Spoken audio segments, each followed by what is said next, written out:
खुदा भी बयां करते हैं फरिश्तों की महफिल में।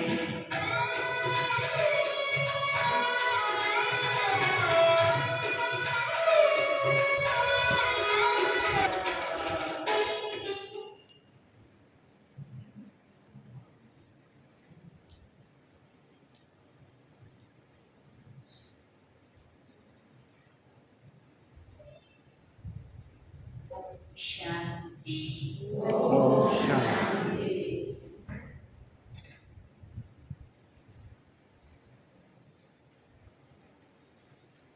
बालाजीरोड की फुलवाड़ी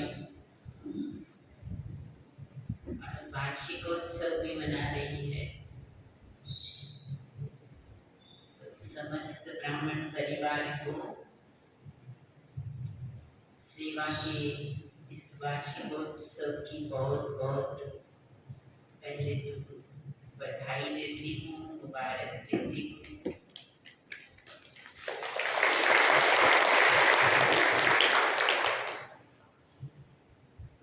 बाप दादा के लाडले बच्चे, जिसको आज भी बाबा ने कहा है शिव शक्ति पांडव सेना,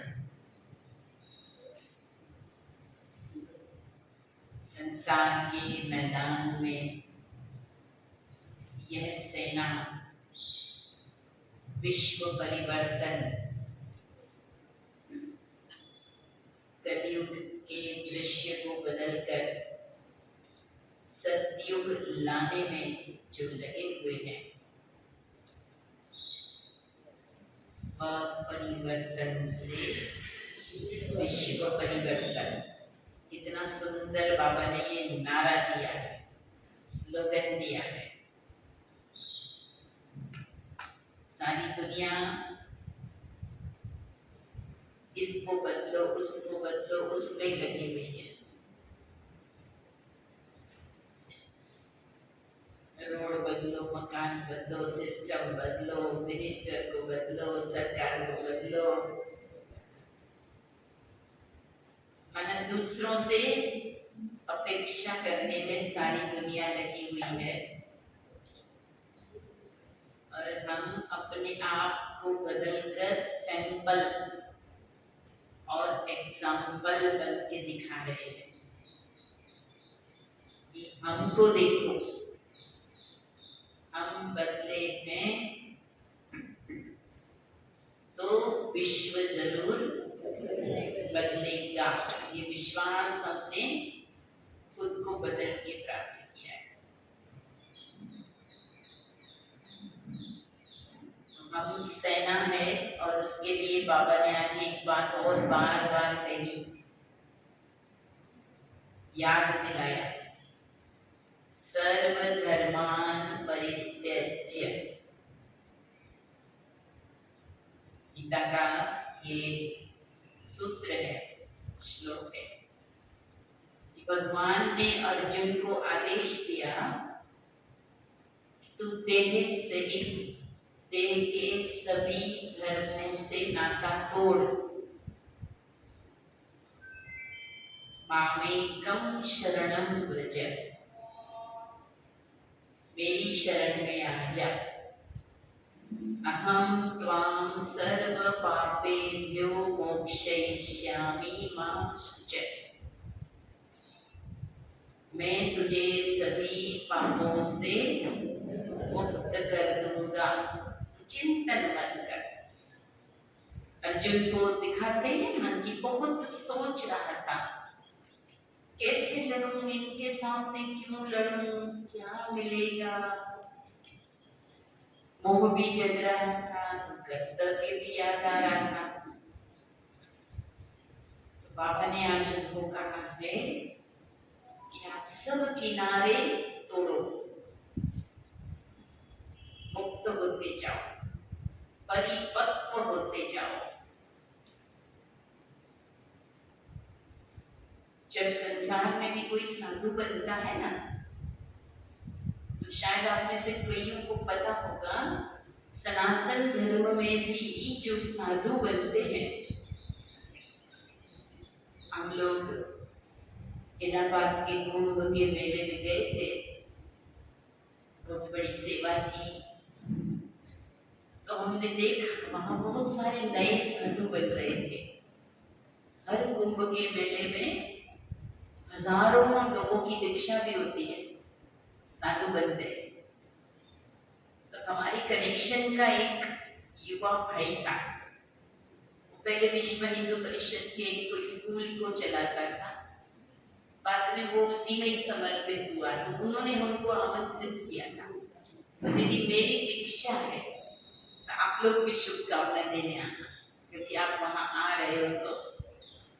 तो हमने देखा जब उनको कान छेद के और पक्की दीक्षा जिसको बोलते हैं, अलग अलग संप्रदाय है उसमें भी, पता नहीं वो कौन सा संप्रदाय है, पर सनातन धर्म का। तो नदी के किनारे एक विधि होती है, और उस विधि में जैसे मृत्यु के बाद पिंडदान करते हैं। हिंदू धर्म में, सनातन संस्कृति में पिंडदान होता है कि तभी उसकी मुक्ति होती है, कि उसके नाम से उसके परिवार जन पिंडदान कर देते हैं। परिवार जनों के हाथों से, बेटे के हाथ से वो करवाना पड़ता है, ऐसे बोलते हैं। तो वहां वो खुद का पिंडदान खुद करते हैं कि तुम्हारे पीछे कोई तुम्हारा पिंडदान नहीं करेगा, तुम्हें अपना पिंडदान करके फिर साधु बनना है। और अपना ही नहीं, घर के सारे व्यक्तियों से मुक्त होने के लिए वो अपने पिता का, अपने माँ का, सबका पिंडदान कर देता है। अभी सब जिंदा है। जो बाबा उनको कहते हैं ना कि बच्चे जीते जी बनना है, तब हमने पहली बार देखा था कि इस तरह से साधु बनने से पहले भी उनको मुक्त किया जाता है। भाई अब आपके कोई रिश्ते नहीं है, और वो जो रिश्तों में जितनी क्रिया करनी है वो अभी एक साथ कर दो। जब मरेंगे आप अभी से उनके नाम का संकल्प कर दो। तो उस मृत्यु के टाइम भी वो साधु है, उसको जाने की जरूरत नहीं है कि भाई मैं साधु तो बन गया हूं, लेकिन मेरा पिता ने शरीर छोड़ा है तो मैं जाऊं नहीं। इतना सब तरफ से किनारे छुड़वाए जाते हैं, क्योंकि वो एक मिशन पे है। जैसे एक सैनिक होता है, वो भी एक मिशन पे होता है। मिशन समझते हो, कोई एक लक्ष्य है कि भाई फलानी जगह अटैक करना है, फलाने साम्राज्य को जीतना है, या ये काम करना है ना, इस जगह को साफ करना है। तो जब कोई मिशन पे जाता है तो उसको पीछे कहीं पर भी कोई चीज याद नहीं आनी चाहिए। तो आज बाबा ने हमको ये याद दिलाया है कि बच्चे तुम सेना हो, तुम्हें आसुरी संप्रदाय को खत्म करना है, माया के साम्राज्य को खत्म करना है, लेकिन उसके पहले खुद को चारों तरफ से फ्री करो। तो कौन कौन से देह के धर्म है जो हमको बांधते हैं, खींचते हैं, रोकते हैं? ज्ञान में आए हैं, लक्ष्य लिया है, तो आगे तो बढ़ना ही है, लेकिन फिर भी आत्मा जितना चाहती है उतना आगे क्या होता है, कभी कभी नहीं बढ़ पाती। ऐसा लगता है ना, बाबा तो इतना कहते हैं, भाई इतना हमारे से होता नहीं है। तो ये देह के धर्म, उसका अभी तक त्याग नहीं हुआ है। देह के धर्म क्या है? पहला है देह भान, देह की स्मृति, ये बहुत पक्की है। इसलिए बाबा ने हमको पहला पाठ ही क्या सिखाया? आत्मा का पाठ सिखाया। दुनिया में लोग कहते हैं कि आत्मा का ज्ञान मिलना ये तो बहुत बड़ी सिद्धि है। पतंजलि ने योग शास्त्र दिया, उसमें कितनी लंबी प्रोसेस बता दी, यम नियम संयम, आसन, प्राणायाम, प्रत्याहार, धारणा, ध्यान, समाधि, कितने स्टेप बता दिए। और वो कहते हैं समाधि की स्थिति मिलेगी ना तब आत्मा का अनुभव होगा कि मैं शरीर नहीं हूं, मैं आत्मा हूं। ये सब करने में तो बेचारों की जिंदगी चली जाती है, उसमें भी सारे स्टेप नहीं करते, आसन आसन आसन आसन करके भी वो समझते हम योगी है। लेकिन बाबा ने हमें पहले ही दिन आत्मा को कैसे रियलाइज करना है, महसूस करना है, मैं हूं ही आत्मा। परंतु फिर भी देहभान को भुलाने की प्रैक्टिस होनी चाहिए। देह का भान का मतलब यही नहीं है कि मैं स्त्री हूं या पुरुष हूं, यही भान रहे। छोटी छोटी शरीर से संबंधित आदतें होती है, वो भी हमें खींचती रहती है। मुझे बेड ऐसा ही चाहिए, मुझे नींद हो तो पूरा अंधेरा ही चाहिए, मुझे बाजू में कोई खराटा ले रहा है तो नींद नहीं आती, होता है। समय पे भोजन नहीं हुआ तो शरीर डिस्टर्ब हो जाता है, समय पे नींद नहीं हुई तो सवेरे अमृत वेला डिस्टर्ब हो जाता है, तबीयत खराब हो जाती है। ये प्रकृति से दिए हुए शरीर के सारे रिएक्शंस हैं। जितना इन सब रिएक्शंस को हम नई जीवन में अनुभव कर रहे हैं तो समझो हमारा देहभान कम होता जा रहा है। ये तो छोटी छोटी चीजें बाबा कभी कभी मुरली में कहते हैं ना, बच्चे सर्दी गर्मी धूप छांव मान अपमान सब तुम्हें सहन करना है।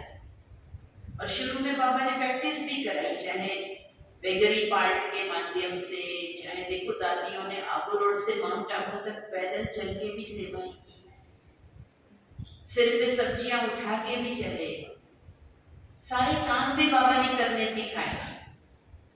सुना है ना जीवन कहानी में, शरीर के हार्ड वर्क को भी बाबा ने कराया। और किनको कराया? जो घर में फूलों से कोमल रहते थे,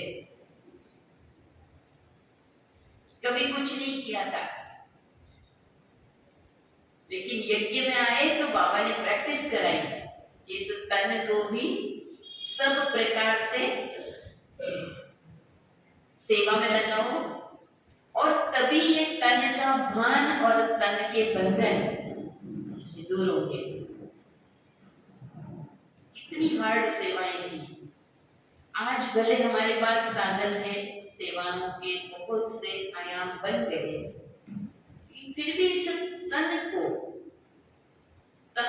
बाबा को अर्पण करना, तन के भान से मुक्त रहना, तन के बंधन से मुक्त रहना, इसकी हर एक को प्रैक्टिस करनी है। हम नाजुक नहीं होने चाहिए।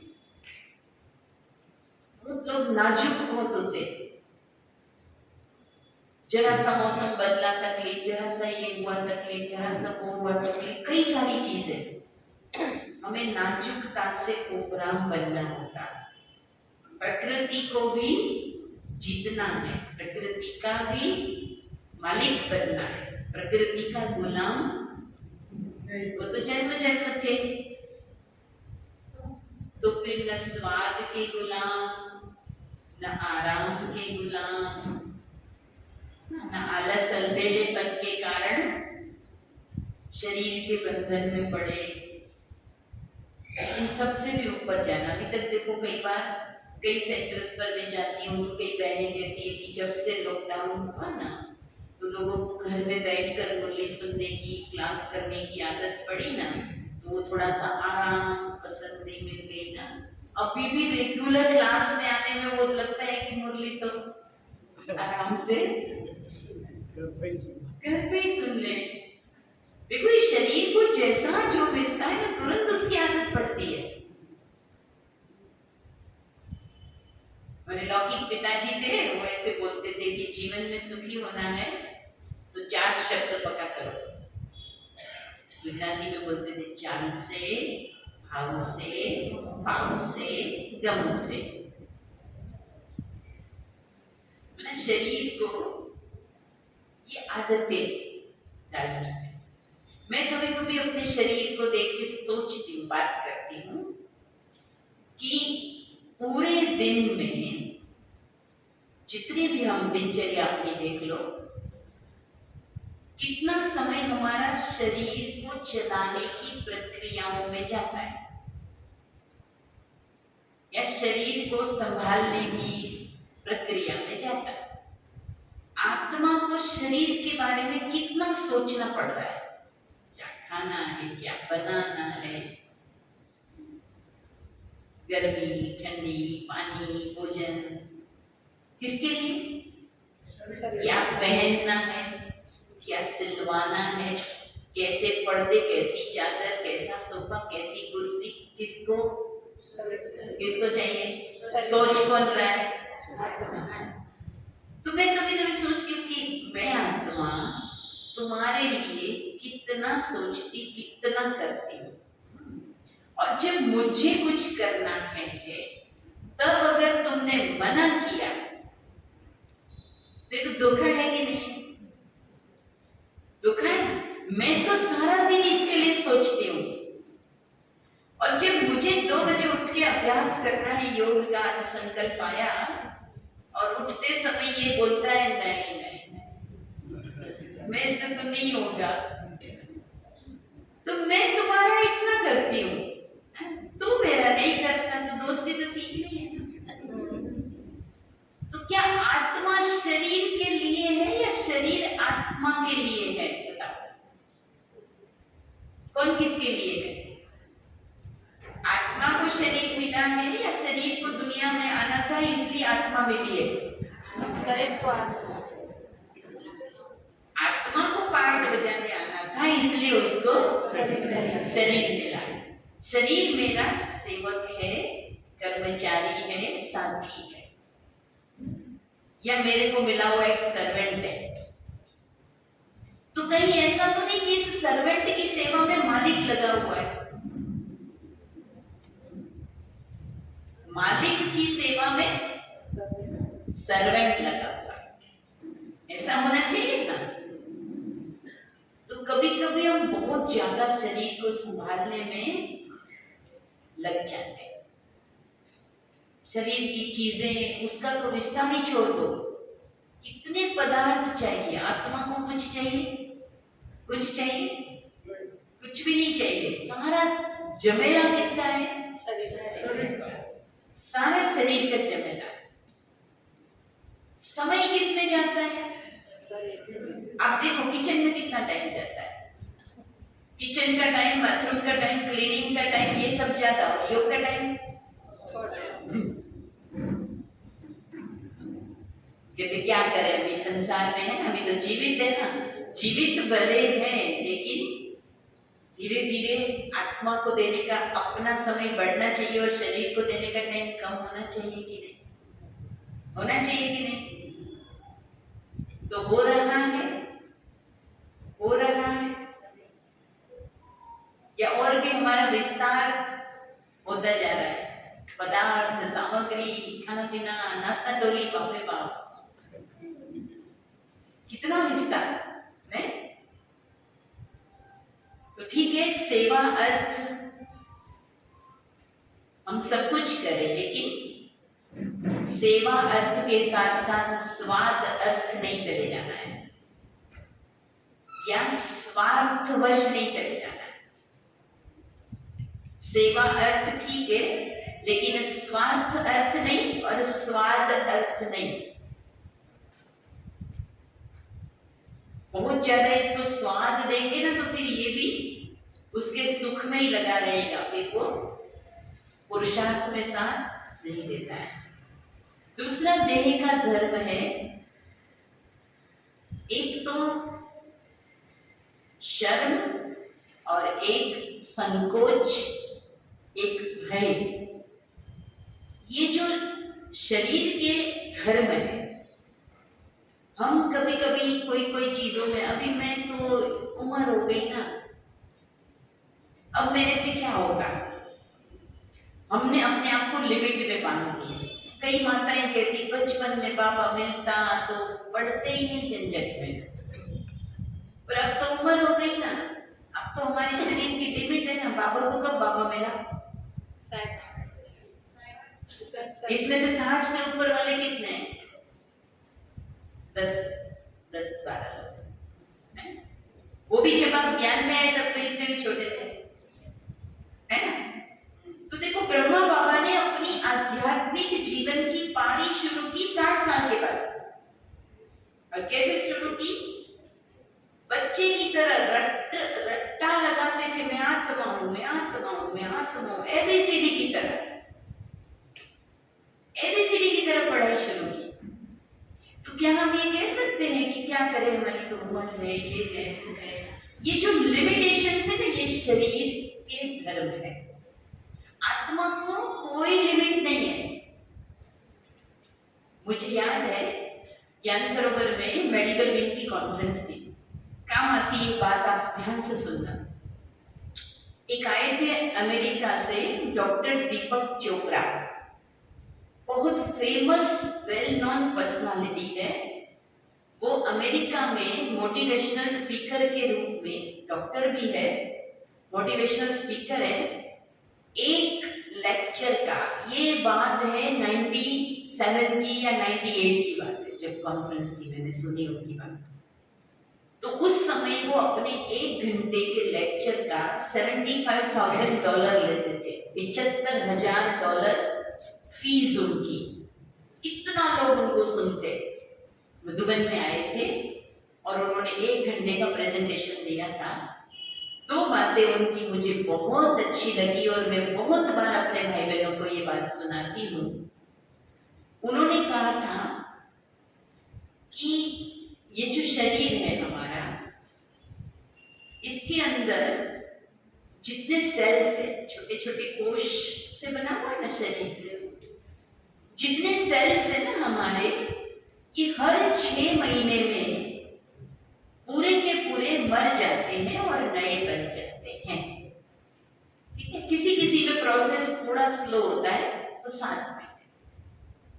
7 महीने पहले आपके शरीर में जो सेल्स थे वो आज नहीं है। ठीक है, आज से 7 महीने के बाद आपके शरीर में जो सेल्स होंगे ना, वो आज है वो कोई भी नहीं होंगे, वो सारे नए होंगे। हर 6 से 7 महीने में बॉडी पूरी की पूरी चेंज हो जाती है।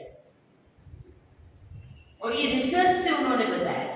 जितना हम श्वास लेते हैं, श्वास निकालते हैं, पदार्थ लेते हैं, पदार्थ को, कचरे को निकालते हैं, पानी लेते हैं, पानी को, कचरे को निकालते हैं, ये चलता रहता है। इससे क्या होता है? नई चीजें बनती है, पुरानी चीजें सब। आपको पता होगा, जब कोई पहली बार बाबा मिलन में जाता है तो उनको नियम में क्या बोलते हैं? कम से कम पवित्रता का पालन कितना होना चाहिए? 1 साल। कभी कभी कोई अच्छी आत्माएं 6 महीना, ठीक है, 6 ही महीना या 1 ही साल क्यों? ये बाबा जो है ना, बहुत बड़ा वैज्ञानिक है। सारी बाबा की बातें है ना, अकॉर्डिंग टू साइंस 100% परफेक्ट है। तो 7 महीने के पहले आपने कुछ भी किया है आपके शरीर से, वो वाला शरीर आपका खत्म हो गया। अब 7 महीने के बाद आपका शरीर है नया।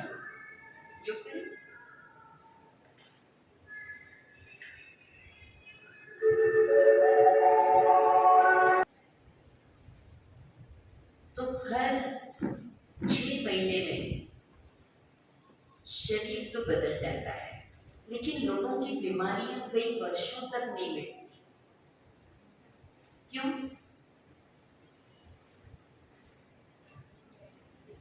कोई भी डॉक्टर आपको एक साल भर की दवाई देता है? कभी देता है? 6 महीने की भी देते हैं? नहीं देते। क्यों? क्योंकि डॉक्टर वो सारी बातें तो हमको नहीं बताएंगे। ज्यादा से ज्यादा 1 महीने की दवाई देंगे, ज्यादा से ज्यादा 2 महीने की, किसी को दूर रहता है मांगेंगे तो दे देंगे ना। वास्तव में अगर हम बीमार पड़े तो शरीर को जरूर तकलीफ हुई है, सेल्स मरे हैं, कुछ भी इन्फेक्शन हुआ है, जो भी हुआ है, लेकिन वो जो बीमारी की भोगना है, वो जो बीमारी की संकल्प है, वो आत्मा ने मन में स्वीकार कर ली है। मैं बीमार हूं, ठीक है, मैं तो बीमार हूं, मैं तो ये नहीं कर सकता, मैं वो नहीं कर सकता। अब 6 महीने के बाद वो बीमारी वाले सेल्स तो मर गए और नए सेल आ गए, बॉडी नई बन गई, लेकिन मन वही का वही सोच रहा है। और वो नई बॉडी को भी संकल्प देता है, तू बीमार है, ज्यादा नहीं करना। वो नई बॉडी को आत्मा पुराने वाला संकल्प देके बीमार कर देती है।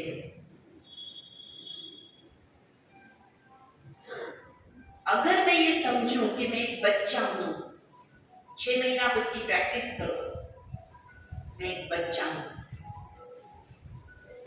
साइकोलॉजी कहती है आप बच्चा बन के जीना शुरू कर दोगे, लेकिन मन ने क्या पकड़ा हुआ है, बड़ा हो गया हूं, अब नीचे नहीं बैठ सकता, अब तो मेरे से ये नहीं होता, वो नहीं होता, वो नहीं होता, ये सारी लिमिट हमने कहां पकड़ ली।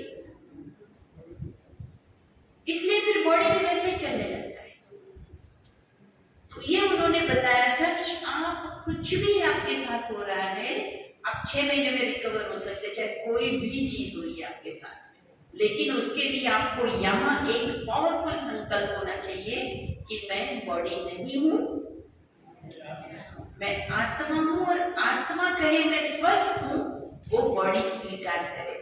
बॉडी कहे मैं बीमार हूं और आत्मा स्वीकार करे, ये गलत है। आत्मा कहे मैं स्वस्थ हूं और बॉडी उसको एक्सेप्ट करती जाए और वो रिकवर हो जाए।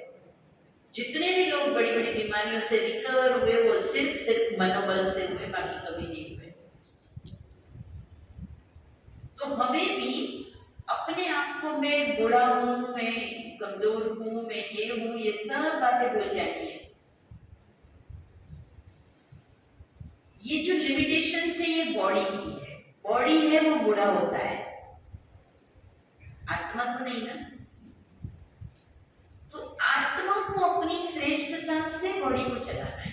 मैंने जानकी दादी को बहुत नजदीक से देखा, लास्ट के 4-5 साल बहुत, दादी मधुबन में थे तो नजदीक से मिलते रहे, लेकिन मैंने एक चीज नोट की थी कि दादी जी की उम्र 80 साल के बाद जब तक उन्होंने शरीर छोड़ा तब तक लगभग ठहरी हुई थी, बराबर थी, कोई फर्क ही नहीं था। एटलीस्ट दादी जी के बालों को देख लीजिए, उसमें भी फर्क नहीं पड़ा था, लगभग उतने के उतने, जितने ब्लैक थे ब्लैक, जितने व्हाइट थे व्हाइट।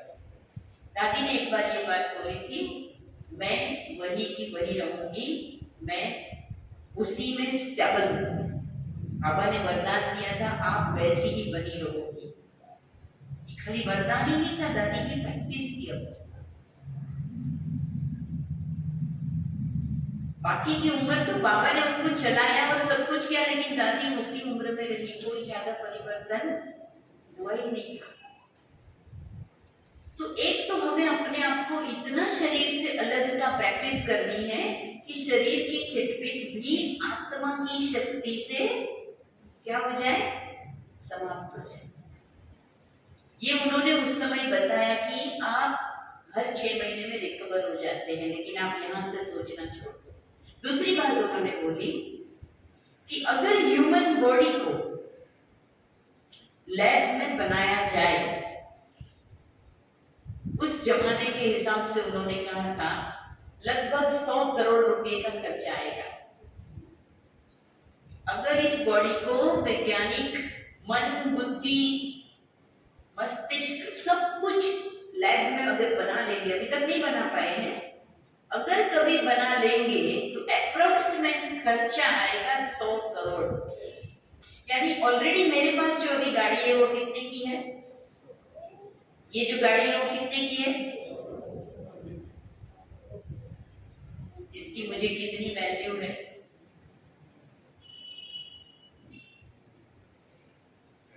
5 लाख की गाड़ी है आपकी, आप चला रहे, अचानक फ्यूल खत्म हो गया, रास्ते में आपने देखा स्टेशन है, चलो जैसे तैसे वहां तक पहुंच गई गाड़ी, लेकिन आपको पता चला कि वहां डीजल मिल रहा है, कि गाड़ी पेट्रोल की है, डाल दोगे ना?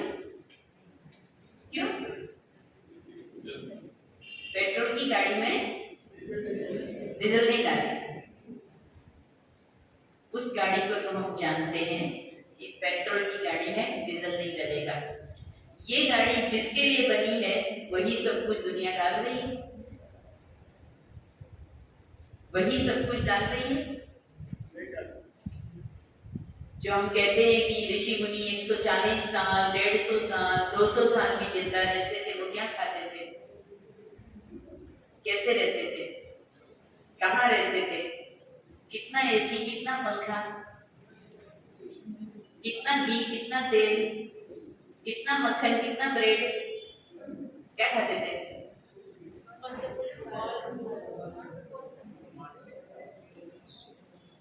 तो लेकिन आज क्या हो गया है, शरीर तो इतना महंगा है लेकिन लोग उसमें स्वादवश पता नहीं कितनी चीजें, है ना? तो फिर से उसी मूल चीजों तक आना ही पड़ेगा और इस वैल्यू को समझना पड़ेगा कि हमें इसके द्वारा सेवा भी करनी है, लेकिन इसके ऊपर अत्याचार कर रहे हैं। आजकल हमारा जो युवाओं के लिए कार्यक्रम है उसका थीम भी यही है, हेल्थ। तो बहुत सारी डिटेल्स हेल्थ की दे रहे हैं। तो हम बाबा के बच्चों को भी स्वस्थ रहना है, तो हम बाबा की आर्मी में अंत तक सेवा कर सकेंगे। तो उसके लिए बाबा के द्वारा ये मुझे मिला हुआ अनमोल जो शरीर है, इसको भी मुझे यथार्थ चलाना है और इसे चलाने के लिए बाबा मुझे मुरली में स्पष्ट बातें बताते हैं। आत्मा कभी न बूढ़ी होती है न बच्चा होती है, उसी आत्मिक स्थिति से इस शरीर को आप सदा श्रेष्ठ रख सकते हैं। तीसरा आत्मा का धर्म क्या है? शरीर का धर्म, शरीर को थकान लगती है, लेकिन ये थकान भी आत्मा को महसूस नहीं होनी चाहिए।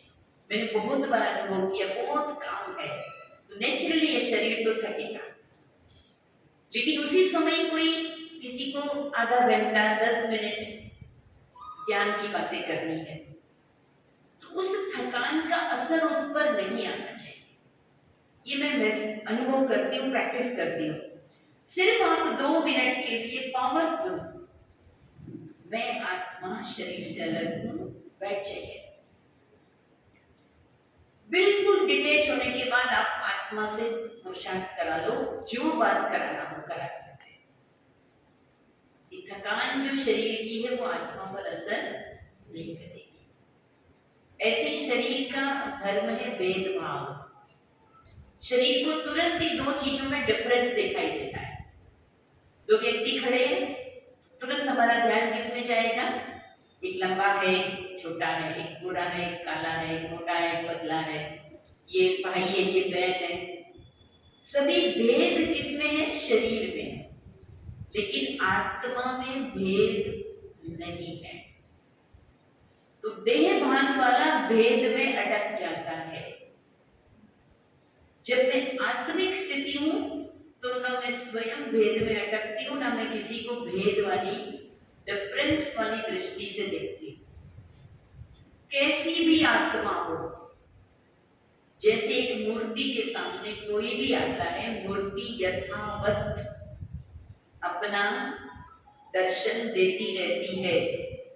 मेरे सामने कोई भी आए, मुझे पता है ये ड्रामा है, ड्रामा में हर आत्मा अपना पार्ट प्ले कर रही है। मुरली में हम पक्का ये बात सुन चुके हैं, लेकिन उसकी प्रैक्टिस में पार्ट है इसका।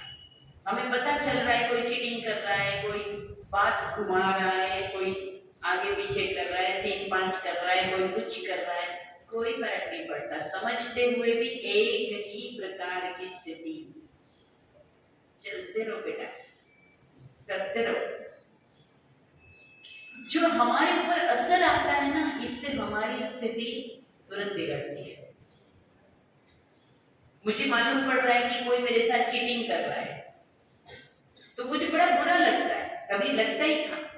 अब हम समझने की पूरी प्रैक्टिस करते हैं कि वो अपना पार्ट बजा रहा है, उसको भी खुशी मिलने दो। उसको लगना चाहिए कि मैं इनको मूर्ख बना रहा हूँ, उसकी खुशी उसको मिल रही है, मिलने दो।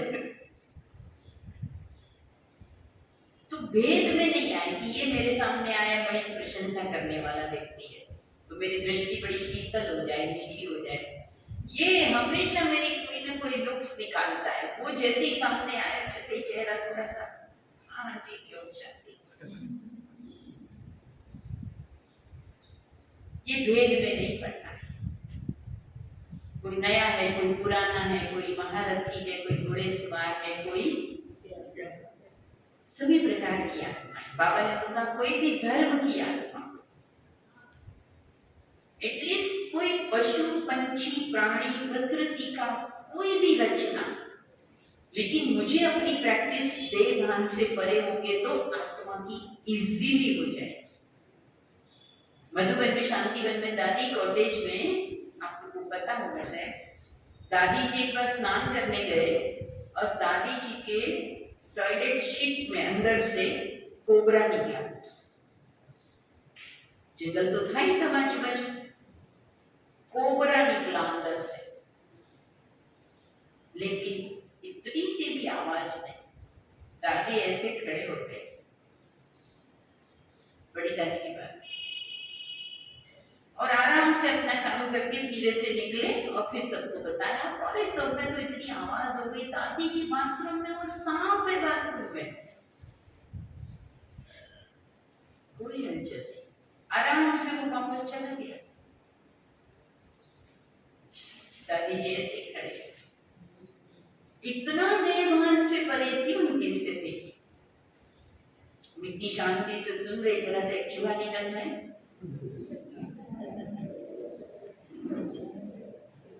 बहने इतना सा कॉकरोच आ जाता है, तो छोटी बहन आजकल तो बहुत सूक्ष्म है देहभान में। तो आज बाबा ने कहते हैं कि अनेक धर्म है, इससे मुक्त हो जाओ। देह के संबंध, देह सहित देह के सभी संबंध, बाबा कहते हैं, तो लौकिक या अलौकिक सभी रिश्तों में एक चीज हम संकल्प रखिए। कोई भी जो रिश्ते हैं ना, वो एक दूसरे के साथ के अकाउंट है। अकाउंट के बिना कोई किसी को नहीं मिलता, एक दिन के लिए भी नहीं, एक घंटे के लिए भी नहीं। पड़ोस में रहेगा कभी पहचान नहीं होगी, क्योंकि अकाउंट नहीं है ना। अकाउंट होगा तो 7 समंदर पार वाला दोस्त बन जाएगा, कभी देखा भी नहीं है। अभी लॉकडाउन के टाइम ऑनलाइन क्लास में कोई के कहां से कहां के स्टूडेंट बन गए, जानते नहीं पहचानते नहीं, स्टूडेंट का मेरा एक स्टूडेंट अमेरिका, मेरा एक स्टूडेंट रशिया हुआ, कैसे लॉकडाउन के स्टूडेंट। कई भाई मजाक कर रहे थे कि एक थी ब्रह्मा की मुख संतान, एक थी ब्रह्मा की अव्यक्त होने के बाद की संतान, और एक है लॉकडाउन की संतान। लॉकडाउन में अलग टाइप की प्रजा बन गई थी ना भाई, ऑनलाइन प्रजा, आंख न जाने दिल पहचाने, मूर्तियां कुछ ऐसी पता नहीं है कौन। तो अकाउंट कोई भी होता है ना, उसमें जो आपने डिपॉजिट किया है वो आपको मिलता है, राइट। आप बैंक में गए, आपके आगे एक व्यक्ति अपने खाते से 2 करोड़ रुपया उठा के लाया, आप गए, आपने कहा मुझे भी 2 करोड़ दे दो, तो आपका खाता खुला जाएगा ना, उसमें जमा है 50,000, तो मैक्सिमम लिमिट कितनी, 45,000 मिलेगा। आप ये कहोगे क्या, उसको 2 करोड़ मिला, मुझे 2 करोड़ मिलना चाहिए, मिलेगा? आपने डिपॉजिट क्या किया है वही मिलेगा, ज्यादा से ज्यादा इंटरेस्ट मिलेगा, उसका ब्याज मिलेगा, है ना। रिश्तों में भी किसी से क्योंकि मैंने उसके खाते में प्यार डिपॉजिट किया था। किसी से हमेशा करेक्शन मिलती है, हमेशा टोका-टाकी होती है। मैंने वही डिपॉजिट किया था। कब किया था पता नहीं, लेकिन किया था इसलिए मिला। अच्छा, जब मिला तब अगर मेरा रिएक्शन शुभ रहा, पॉजिटिव रहा, माफ किया मैंने, सहन कर लिया, तो वो अकाउंट वहीं पर क्लियर हो सकता है। लेकिन उस समय मैंने और एक नेगेटिव थॉट क्रिएट किया, कैसे कैसे लोग हैं, मैंने इनका क्या बिगाड़ा बताओ, फिर भी ये मेरी बात क्यों करते, मैंने इनको कुछ कहा हो तो ठीक है भाई, मैंने इनका हमेशा अच्छा सोचा है, इस जन्म का उनको याद होता है, पता नहीं ये क्यों मेरे पीछे पड़े, ऐसे करके और उस आत्मा के लिए मेरे मन में व्यर्थ चला। तो वो भी क्या हो गया, गेहूं को बोते बोते कुछ और दाना भी जमीन में गिर जाता है किसान से, वो भी तो उग जाता है ना भाई, तो वो भी जमा हो गया। अगली बार और जब उनकी तरफ से कोई आएगी बात तो कैसी आएगी, पॉजिटिव आएगी, आएगी। तभी बाबा ने क्या बोला, बच्चे मैं तुम्हारे सबके अपकार के बाद भी उपकार करता हूं, तो बाप समान बनो। हर संबंध में माफ करो, क्षमा करो, उपकार करो, शुभ भावना ही डिपॉजिट करो, हर एक के लिए शुभ कामना ही रखो। सच्चा योगी, सच्चा बाबा का बच्चा वो है जो स्वप्न में भी कभी ये न सोचे इसको तो कुछ दिखना चाहिए। कोई कोई तो बाबा को बोलते, बाबा मेरी सांस बड़ा तंग करती, आप उसको कुछ ऐसा सबक सिखाओ ना उसको पता चले। स्वप्न में भी अगर कोई किसी को दुख मिले ऐसा सोचे भी ना, तब वो संपूर्ण अहिंसक देवता है, सच्चा योगी। तो एक तो हर रिश्ते में अकाउंट्स का बड़ा ध्यान रखना है। दूसरा, मैं जो संकल्प रखती हूं कि मुझे किसी से कुछ भी ना लेना पड़े, किसी से कुछ नहीं चाहिए मुझे, न स्नेह चाहिए, न रिस्पेक्ट चाहिए, न धन चाहिए, न मान चाहिए, क्योंकि ये सब कुछ मुझे हॉटलाइन से मिल रहा है। नहीं मिल रहा, नहीं मिल रहा। संकल्प तो करो, वो तो पहले हाजिर है, सोचने से पहले देता है, कब कैसे मदद करता है पता ही नहीं चलता। तो मुझे किसी से कुछ नहीं चाहिए, और कहते हैं जिसको कुछ नहीं चाहिए ना वो सुखी है। जहां गई चिंता मिटी मनवा बेपरवाह, जिसको कछु न चाहिए वो शाहों के शाह। भक्तिमान का गायन है, चाह भी गई चिंता भी मिटी तो मन हो गया बेपरवाह। मुझे कुछ नहीं चाहिए तो मैं सबसे बड़ा बादशाह, जब तक चाहिए तो हाथ नीचे, और जब नहीं चाहिए तो हाथ। अब तो इस स्थिति में आना चाहिए कि नहीं, जन्म जन्म तो माया ने हमको ऐसा कर दिया था, कोई तो मुझे समझे, कोई तो मुझे प्यार करे, कोई तो मेरा साथ दे, कोई तो मेरी बात सुने। आजकल लोग उसके लिए भी तरसते हैं, कोई सुनता ही नहीं। गुजराती में मारो कोई दौड़ो में भी कर दड़ा का जो पत्थर होता है ना, उसको भी बराबर माप का पहले से बनना पड़ता है। 1 इंच भी 1 ग्राम के ऊपर नीचे होता है तो दड़े में नहीं चलता है, बराबर माप के 50 पत्थर तोड़ के फेंक के उसको एक माप का बनाया होगा। माताएं बहुत परेशान रहती छोटी छोटी बातों में, बेन घर थी वो बाहर जाए पर कई ने ना जाए, बोलो પૂછવાનો તો હક જ નહીં, પણ કે નહીં. अच्छा है ना. किसी दिन हम दुनिया में नहीं रहेंगे तब भी वो तो अपना अपना काम करेंगे ना. और एक बात याद रखना, जहां से नफरत मिलेगी, जहां से प्यार कम मिलेगा, उस रिश्ते को तो भूल सकेंगे, लेकिन जो बहुत प्यार करेंगे ना, वो रिश्ते तो भूलना बहुत मुश्किल है.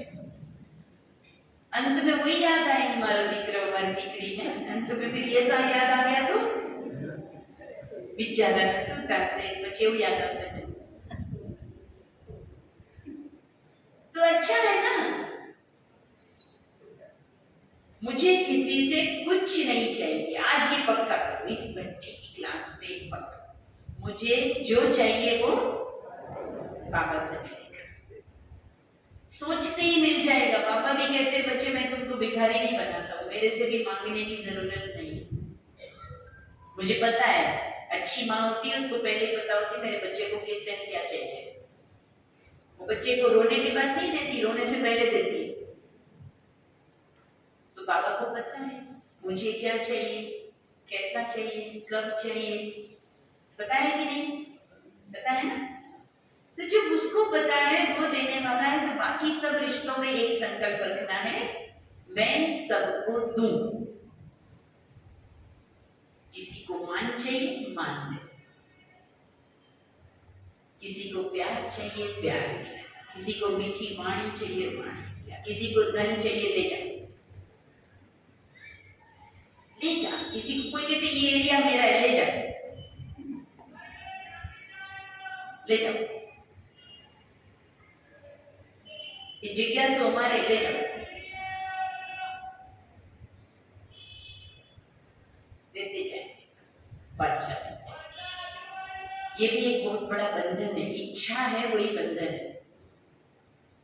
इच्छा को कहा गया है सबसे बड़ा बांधने वाली चीज.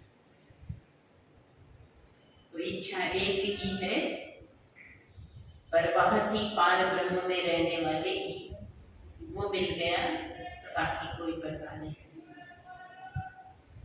जन्म जन्म की भक्ति का फल मिल गया. उस भगवान को ही पकड़ लूं, उसको ही 8 घंटा याद कर लूं, बाकी फुर्सत नहीं मिलेगी और किसी को याद करने की. तो देह के संबंधों के लौकिक चाहे अलौकिक, हर रिश्ते में थोड़ा सा भी हम पॉजिटिव चेंज की तरफ बढ़े. अभी एक साल को एनुअल मीटिंग में फाइनल किया ईयर ऑफ पॉजिटिव चेंज, सकारात्मक परिवर्तन का वर्ष. तो मैंने बहुत सोचा, मैंने बोला परिवर्तन का वर्ष मनाएंगे, भाषण करेंगे, सब करेंगे, लेकिन हम अपने में क्या परिवर्तन की शुरुआत करें. बाबा कहते हैं हम करेंगे तो दूसरों को भी कराएंगे. तो परिवर्तन की शुरुआत करें. हमने कभी भी उलझना नहीं है, किसी भी बात में उलझना नहीं. पानी की तरह सरल बन जाओ, लेट गो करो, माफ करो. जैन लोगों में तो साल में एक बार क्षमापना पर्व मनाते हैं, एक दूसरे को बिच्छामी दुक्कड़म करते हैं. भाई मन वचन काया से मैंने साल भर में आपको किसी तरह का कोई तकलीफ पहुंचाई हो तो मुझे क्षमा करो, और मैंने भी आपके द्वारा कोई बात मेरे मन में दुख की लगी मुझे तो मैं भी आपको माफ करता हूं. मन को साफ करो. कितना कर पाते हैं वो अलग बात है, लेकिन पर्व तो बनाते हैं. हम भी एक दिन ऐसा रखें ना, सप्ताह में एक दिन अंदर का सफाई. मोबाइल में भी कभी कभी देखो आपके मेमोरी फुल हो जाती है ना. फिर बैठ करके क्या करना पड़ता है, कितने सारे वीडियोस आ गए, डाउनलोड हो गए, वो सब डिलीट करना पड़ता है, क्योंकि नहीं तो नया कुछ आएगा वो डाउनलोड नहीं होगा. तो पुराना खाली तो करना पड़ेगा ना. तो ये भी अंदर से खाली. दिवाली की सफाई करते हैं ना, कोने कोने की सफाई करते हैं, एक बार यहाँ सफाई करते हैं, ये बैठी है सफाई करने के. और देह के धर्म क्या है, देह में दिखावा है, लेकिन आत्मा में दिखावे की कोई बात नहीं. तो कभी भी दिखावे के चक्कर में नहीं पड़ना। मेरा होना बहुत बड़ी बात है, मेरा बनना बहुत बड़ी बात है। किसी को पता चले या ना चले ये बड़ी बात है ही नहीं। पता तो चलना चाहिए मैं क्या कर रहा हूं, नहीं जरूरी नहीं। मेरे पास शांति होनी चाहिए, मुझे दिखाना नहीं है कि मैं शांत हूं। एक बार एक भाई ने बताया था कि एक भाई ने मौन रखा था, लेकिन उसने कोई चीज कहीं रख दी थी, तो फिर पूछना तो पड़े ना।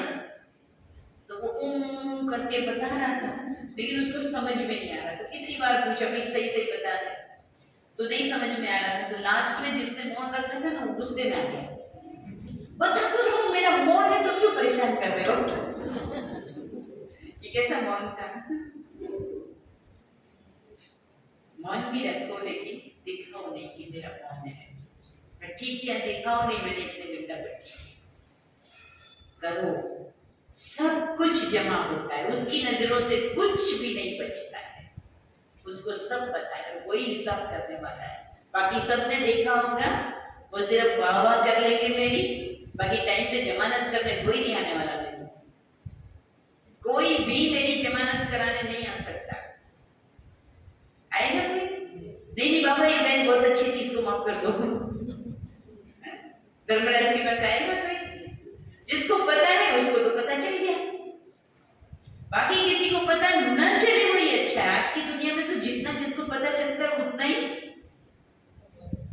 खुशी भी नहीं होती। कई बार हम किसी को ईर्ष्या उत्पन्न करने के भी कारण क्यों बने, ऐसा दिखावा क्यों करे कि किसी को नीचापन महसूस हो। कोई मेरे पास खड़ा रहे तो उसको हीन भावना लगे, वो भी मेरा व्यर्थ कर्म या अशुभ कर्म है। किसी को मेरे कारण मेरे बाजू में खड़ा रहे तो उसको भी प्राउड फील हो कि वाह मेरी भी बहन कितनी अच्छी है, मेरा भी भाई कितना अच्छा है, मेरे भी परिवार का ये व्यक्ति कितना अच्छा है। मेरे बाजू में खड़ा रह के उसको ये नहीं लगे इनके आगे तो मैं कुछ भी नहीं। ऐसा मेरे पास में आने पर किसी को लगना नहीं चाहिए। G20 का इस बार का मोटो है वसुधैव कुटुंबकम। तो ये तो हमारी कल्चर है ना, सबको अपना मानना।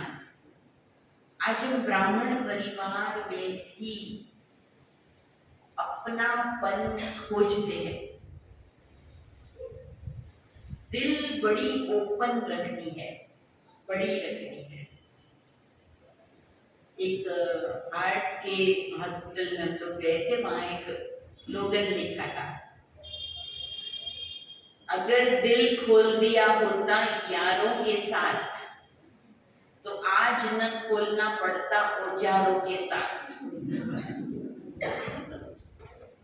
जो लोग दिल छोटी रखते ना, मन में दुनिया भर के भेद छुपा के रखते सारी जिंदगी, बाहर कुछ अंदर कुछ, डबल पर्सनालिटी, ड्यूअल बैटरी खर्च होती है, जल्दी थक जाते। डबल बैटरी खर्च होती है, एक अंदर वाला अंदर रखना है, बाहर वाला बाहर रखना है, ये भी मेंटेन करना वो भी मेंटेन करना, बड़ा मुश्किल काम। मैंने तो एक चीज जीवन में धारण की है, मेरे सेंटर में और सबको पता है, इधर भी कहीं भी ताला नहीं लगाने का, एक भी चाबी कभी नहीं संभालने का। शरीर छोड़ो तो सब कुछ ऐसा हो कि पीछे वाले आराम से सब कुछ चला सके, नो प्रॉब्लम, कोई भेद नहीं। ओपन रहना है, ओपननेस से हम सारे जगत को अपना लेते हैं। सब अपने हैं, मैं भी सबका। ये हमें निश्चिंत भी रखता है, निर्भय भी रखता है। दादियों को देख के हमें क्या लगता है, अपनी। कोई कहेगा ये दादी महाराष्ट्र की, ये दादी यूपी की, ये दादी गुजरात की, लगता है ऐसा? दादी माना बाबा मम्मा माना सबके। तो हम भी कैसे बने, कैसे बने? कहीं भी रहे, हमारे पड़ोसी हो, कोई भी हो, भले ज्ञानी हो अज्ञानी हो, सब हमारे अपने, उनको भी लगे ये हमारे अपने हैं। तो ये देह की बॉन्डेज से बाहर, तब बाबा ने कहा तुम्हारे सभी पापों का नाश हो जाए। तब तुम मुझ एक को याद भी कर पाओगे। जब तक किसी भी प्रकार की हलचल में रहेगी आत्मा, तो परमात्मा की याद में स्थिर रहना, एकाग्र होना मुश्किल हो जाएगा ना।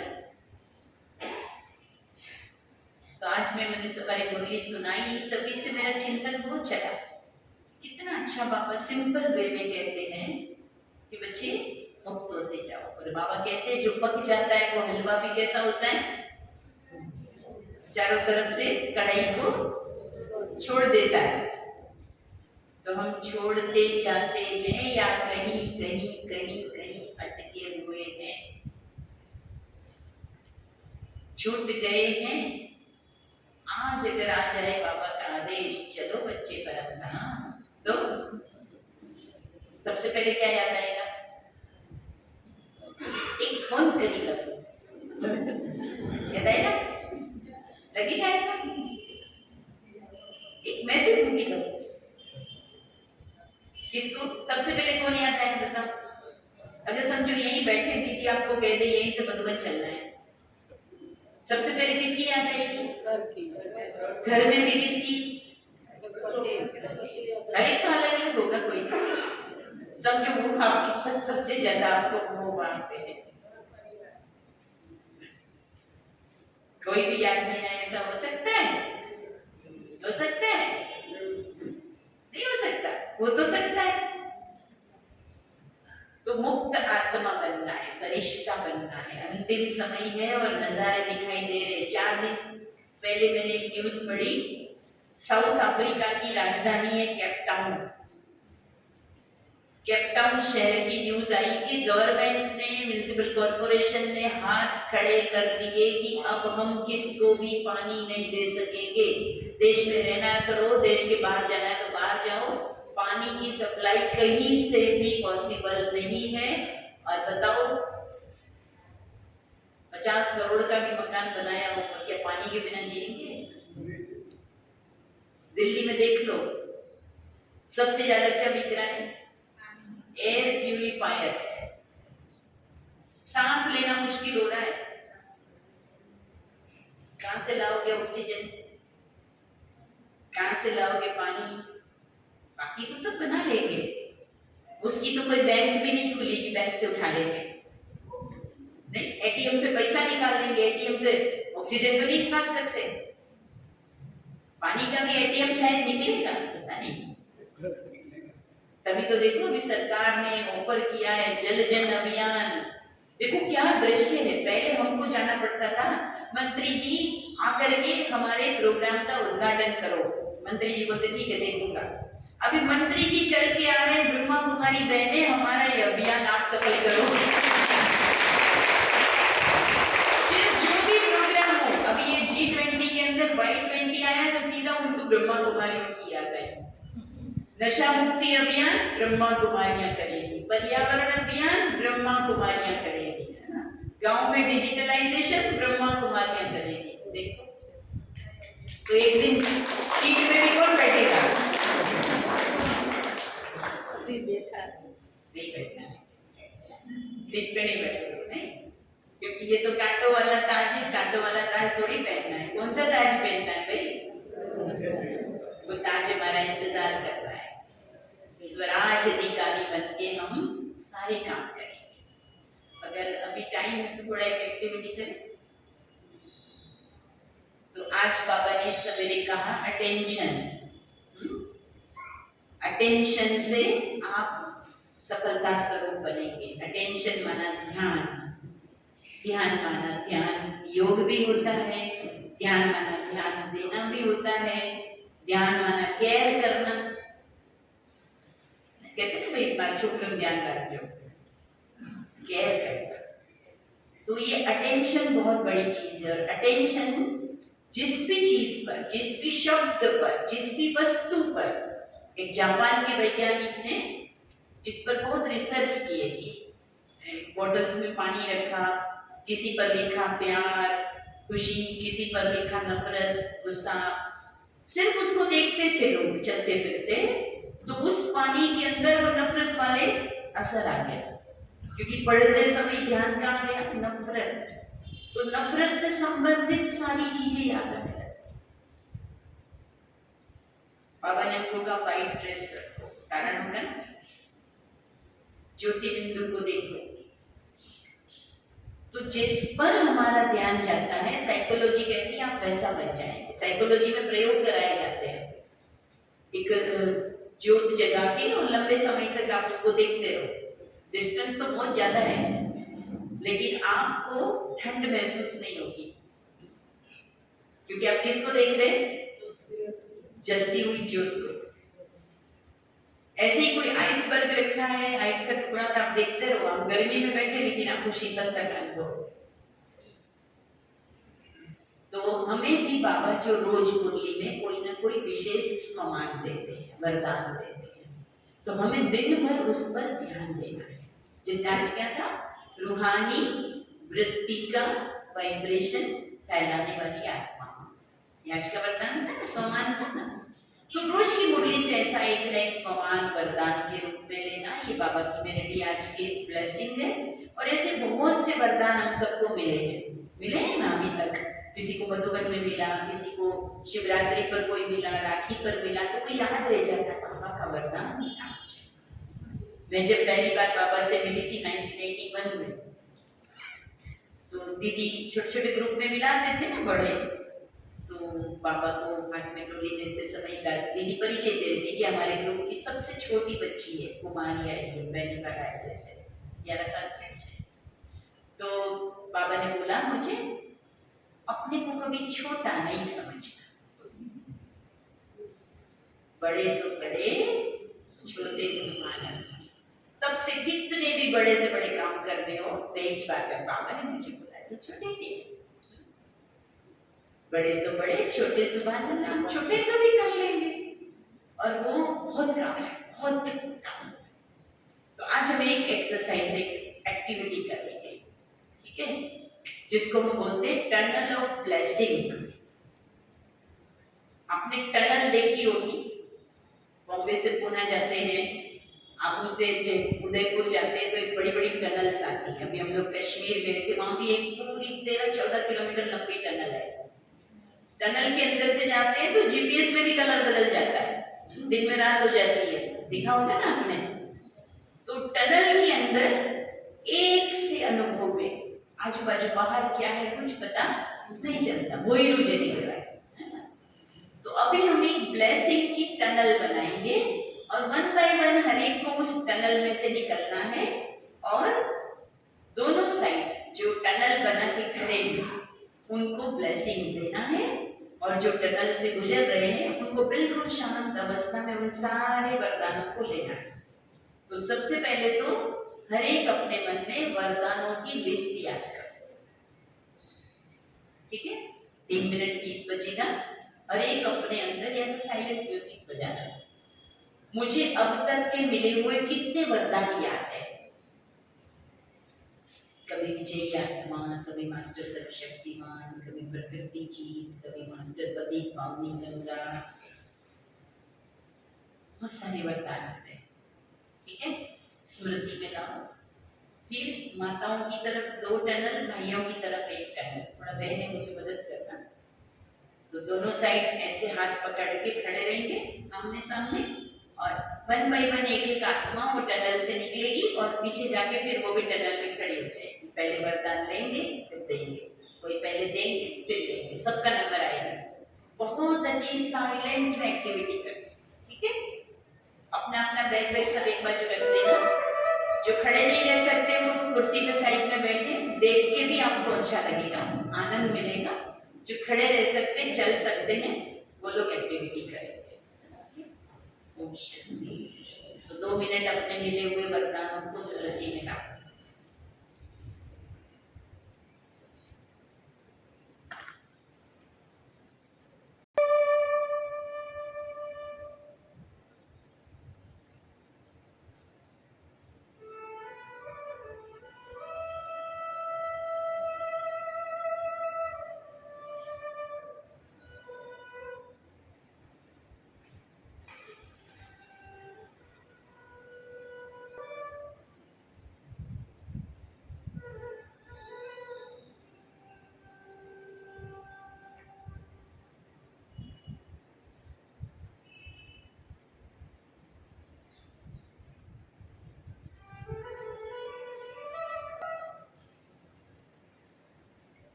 अब जो एक बंदा निकल गया, फिर जो आगे टनल में खड़े हैं ना, फिर उनका नंबर आएगा अंदर जाने का।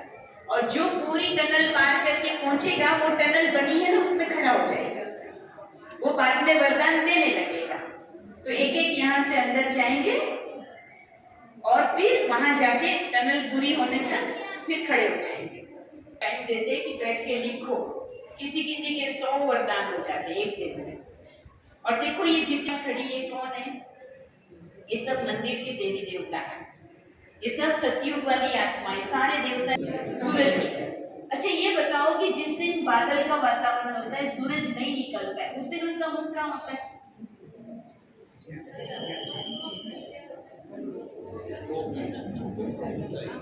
तब वो दो फूल एक दूसरे के सामने होते हैं। जिस दिन सूरज नहीं उगता है, उस दिन सूरजमुखी के फूल एक दूसरे के सामने खड़े, उससे एनर्जी मिलती है। ये मैंने अभी अभी फैक्ट सुना और गूगल में पढ़ा है। ठीक है, तो अब बाबा हमारे लिए ऊपर है, परम धाम में है। अब हमको क्या करना है? हमें एक दूसरे को शक्ति दे। अभी तक बाबा ने हमको भरपूर किया है, अभी भी बाबा साथ है, लेकिन आज हम एक दूसरे को शक्ति देंगे। ठीक है, तो ये अनुभूति बहुत अच्छी है। प्यारे प्यारे बाबा के गीत बजते रहेंगे और आप बिल्कुल शांति से, आवाज नहीं आनी चाहिए, कान में सुनाना है। फरिश्तों सी चाल में चलने वाले चलेंगे और फरिश्तों की आवाज में आप सभी कान में धीरे से वरदान देंगे। कोई थक जाए तो बैठ जाए, ठीक है, जबरदस्ती नहीं खड़े रहना। कोई बुजुर्ग है, बैठ कर नहीं पाए तो कुर्सी पे बैठ जाए। तो आपस में दिव्या भी दलाना करो, आप सीधा देखो, आपके हाथ में दे दीजिए। ले जाओ।